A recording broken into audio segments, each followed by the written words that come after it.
I knit over 20 pairs of socks before realizing I've been knitting the wrong size. Then if you enjoy knitting socks, come along for this cautionary tale so that maybe you can avoid knitting 20 pairs of the wrong size socks.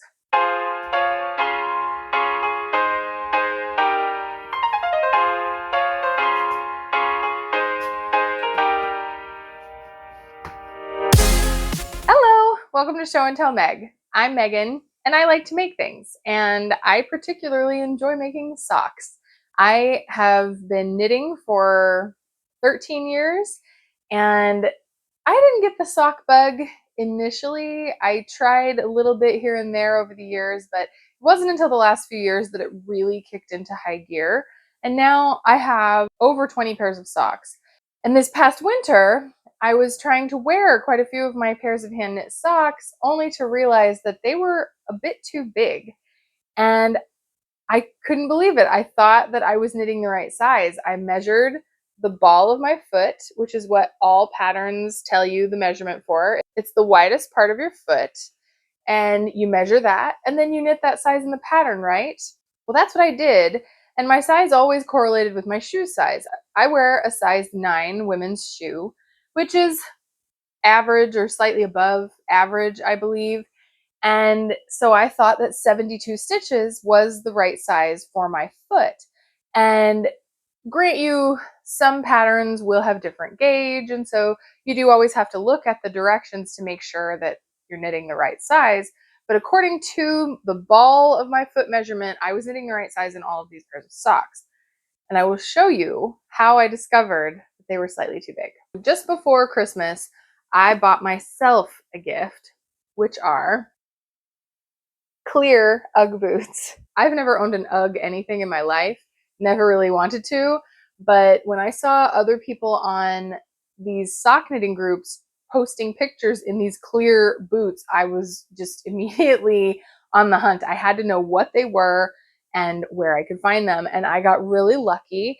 These, I think they don't make this exact model anymore. They have different colors that are clear and things like that, but the clear one that has a plain bottom and then it has a removable sock thing. It's like a shearling lined sock that goes inside, and that's the design of the shoe, and it cuffs over. It's very cute, but you can take that out because you can wash them and you're left with just a clear rain boot essentially. And so I was extremely jazzed to find these secondhand on Mercari. I think they were like $35. So word to the wise, check out the reselling sites for things like this. If there's some kind of specific that you're looking for, you never know when it could come up. I got these just before Christmas because I knew that if I had these, then I could showcase all of my handmade socks that I had knit all summer long. So these became quite the accessory in my wardrobe throughout the winter. Being made out of rubber, they gave a pretty fair amount of drag on my foot as I was putting my socked foot into the shoe. And on some of my socks, it actually threw everything off completely. The first pair that I noticed this with was when I was trying to wear my Beetlejuice socks for the first time. So I knit these in the fall. I had seen an indie dyer make kits of this, and I'm like, I have black and white yarn and I have colors for the heels and toes. So I made my own copycat Beetlejuice socks. And these are not in a super soft yarn. These are not in anything but just regular Hobie Silly Sock Disco in black and white. And then their neon yellow green colorway. This is Knit Pick Stroll, which is a little bit softer. And I specify that only because sometimes soft yarns are going to have a little more give. But this particular sock worth of yarn really does not have anything extra going on. It's just a basic 75% wool, 25% nylon sock yarn, superwash. And yeah, they have not grown, they have not shrunk. They are just exactly the size that I knit them, and I went to put them on with a different pair of boots. And by the time I got them on my foot, the heel, instead of being like my heel nicely sunk in there, it was probably more like this. Like my heel was here and the heel had slid up. So not super comfortable, if you can imagine, if you've ever had shoes that have done that, which I'm sure you have. sometimes when we get new tennis shoes or whatever, it pulls at the toe. It makes up for the length that you're needing by shoving the heel upward, by pulling on your toes. It's just not a very fun feeling. And so it took me quite a while to try to like push it down on my foot so that when it pushed upward, it would be in the right place. Like it was quite the song and dance, and it made me very frustrated. And that was just in my regular boots. Then I got these, which add a little more drag than normal.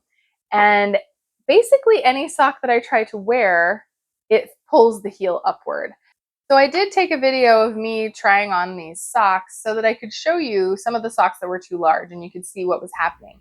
You can see that there's a good deal of yarn bunching up on the top as my heel goes down into the shoe.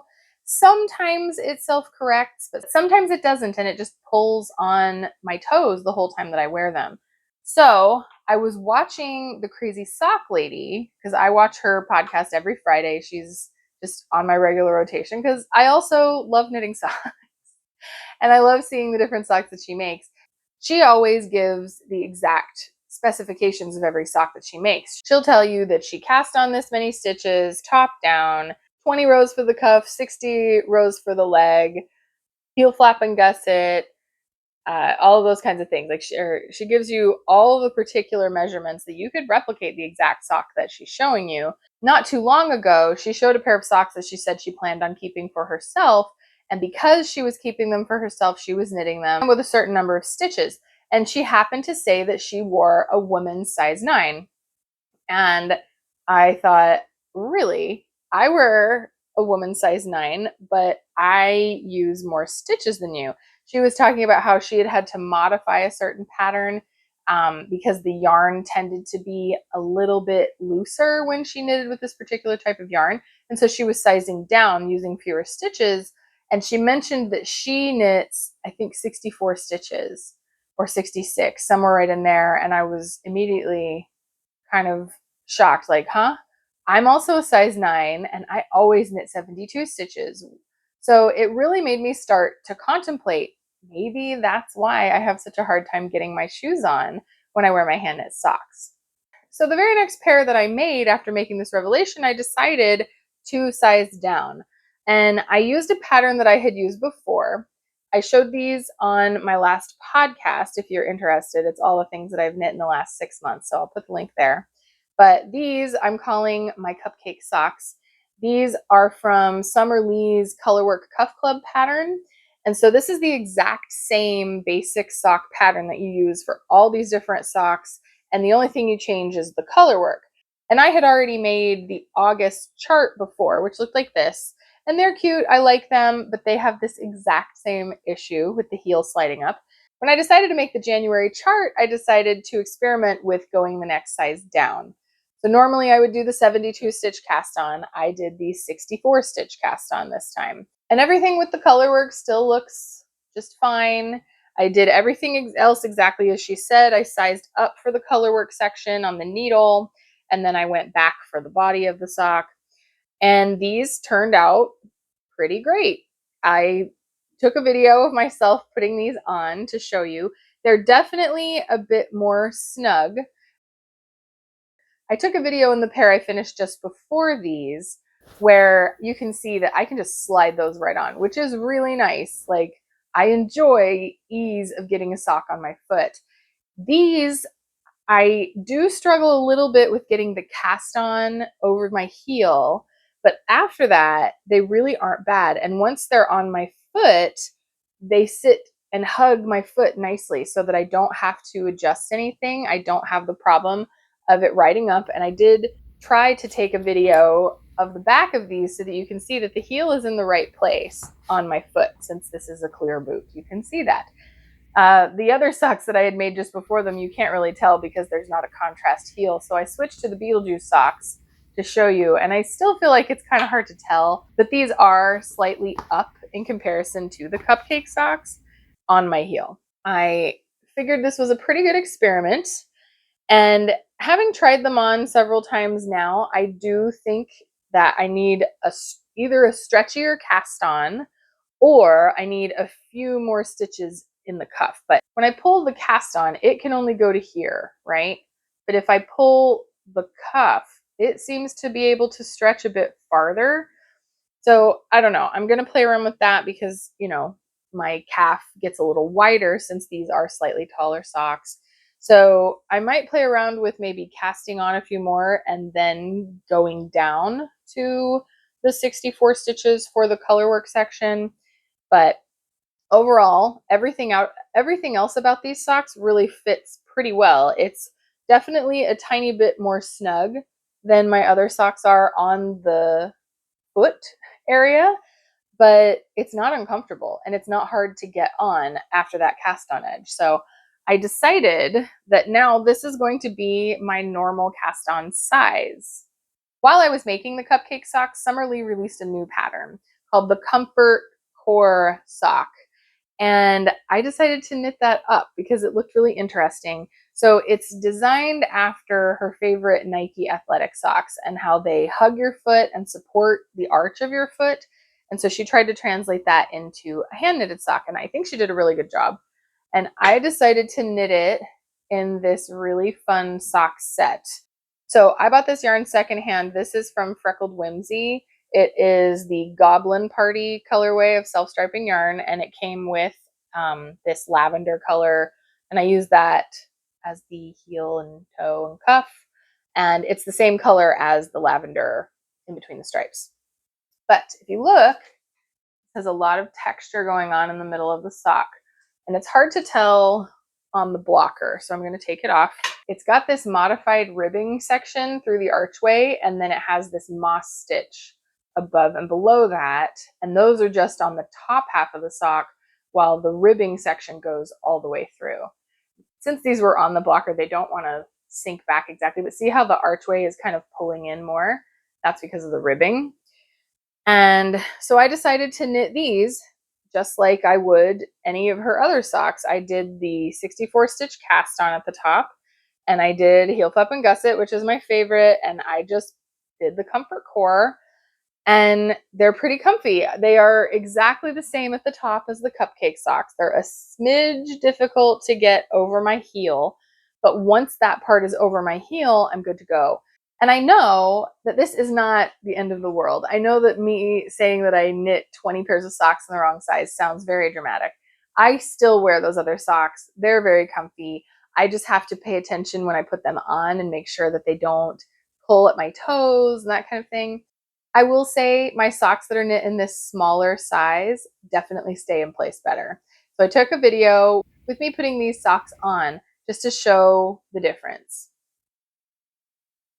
And, you know, it gives just a teeny bit of bunching at the back, but as soon as I slip my foot down in, it does level out. And this one does not give me the problem that I was having with all of my other hand knit socks that I had made before. So this is now my normal size of sock, I think. I am currently knitting these adorable chicken colorwork socks. These are from a book of colorwork socks, and I am completely blanking on the name right now. Charming Colorwork Socks, is that the name? I got it from the library, and I just knew I had to knit myself some chicken socks. I actually have a garage full of 23 baby chickens right now that I am growing out. So I thought it was a very appropriate time.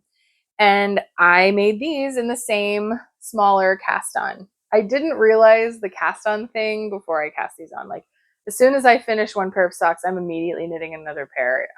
I like to constantly have socks on the go. And I did these at the same 64 stitches at the cuff.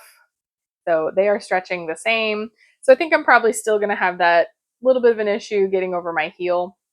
It's not impossible. It's not like so tight that I'm going to rip anything, but that's something that I will play around with in the future.